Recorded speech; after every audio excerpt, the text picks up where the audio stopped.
moving focus now to the social media versus the state battle, which has played out in several parts of the world and in India as well.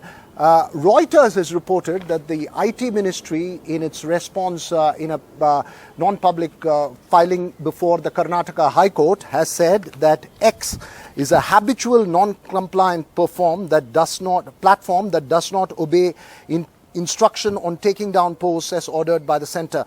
The comment is reported part of a non-public filing by the IT ministry in a case challenging the 50 lakh fine imposed on X. Remember, this is part of an ongoing tussle between the government and X over content removal. Remember, in June, Karnataka High Court had ordered a fine of 50 lakhs on X for not complying with blocking orders. This is just one of the many cases, as I pointed out, around the world that's down there. Freedom of speech on the one side and the ability to restrict or monitor social media platforms on the other. Joining us this evening, N.S. Nappinai as well as Jitin Jain. My first question to you, Jitin Jain, this relationship between social media platforms and governments per se across the world is one that needs further definition as we go along. Quite a lot of sticking points here in terms of how to go about this delicate balance. Veera, honestly speaking, if you look at last one decade, the rise of social media and political campaigns and the conduct of these companies across different geographies and their rise as one of the most powerful companies in the world, it reflects, for a decade they have had a marriage of convenience. Social media benefited immensely by political campaigns or political conversations which happened on the platform. They got new users, they got content, they got eyeballs, and they were able to generate a lot of revenue in ads. Now, for politicians, it was a low-cost propaganda platform which was available to them. They had direct option to communicate with the masses, bypassing the electronic and mainstream media.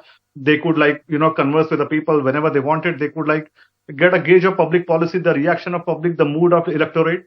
So everybody benefited. In last, 2 to 3 years, now we are seeing frictions between them. The social media has now become, in a way, it has been weaponized by different entities to launch, fake propaganda campaigns, has been used by hostile intelligence agencies to cause riots.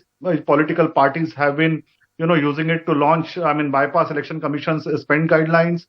And social media, on the other hand, started believing that since politicians were so much dependent on them, governments across the world would not dare to mess with them. And they started to dictate terms. They wanted to interfere in sovereign functions like, influencing policy, interpreting laws, arm twisting governments, refusing to comply with the government orders. And this has been happening not only in India, it happened in Australia, it happened in UK, it happened in US. And instead of we speculating what is their conduct in different geographies, read the Twitter files, the internal emails of Twitter, which Elon Musk put out after taking over. The interference of FBI and CIA in stifling the free speech of, Republicans. And then this so-called, the defenders of free speech, look at their conduct in Afghanistan.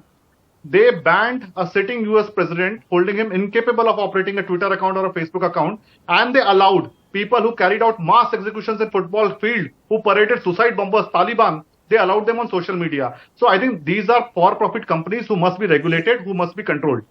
Regulated and who must be, put to the bounds of law. But who do you trust in that process, Ms. Nappinai?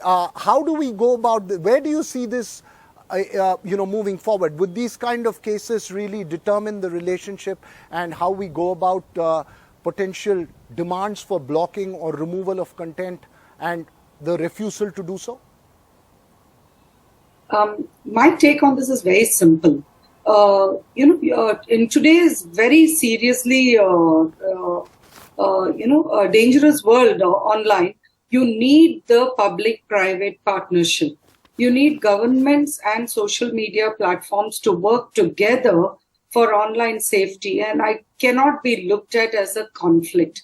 When you look at it in terms of free speech or non-compliance, and I really like that tagline, rather than social media versus government, because it feels like that's a conflict, whereas here it's an issue about a factual statement or a position.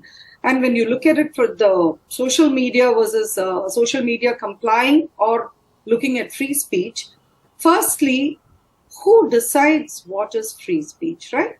So there is a process that has been set out under 69A, under which blocking orders are issued. which clearly determines the procedure that should be followed before an order for blocking is issued.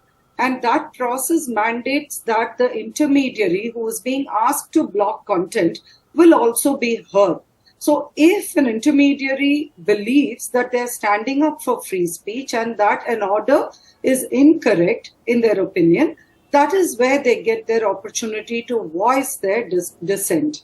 Beyond that, if a company, social media or otherwise, start taking law into their hands to decide what is free speech and what is not, and when they will comply with the law and when they will not, that will result in complete anarchy. So I would say that today what is really needed is a better understanding between these two stakeholders, the intermediaries as well as the governments, where they should find that middle path, where they understand that one is not working against the other. One is supposed to work with the other to ensure online safety. Right, both of them working together. I'm sorry, but we're completely out of time. That's the imposition we have on this conversation. I wish we could go on and discuss this further. Thank you too for joining us. That's all we have time for on the show. The news continues here on NDTV.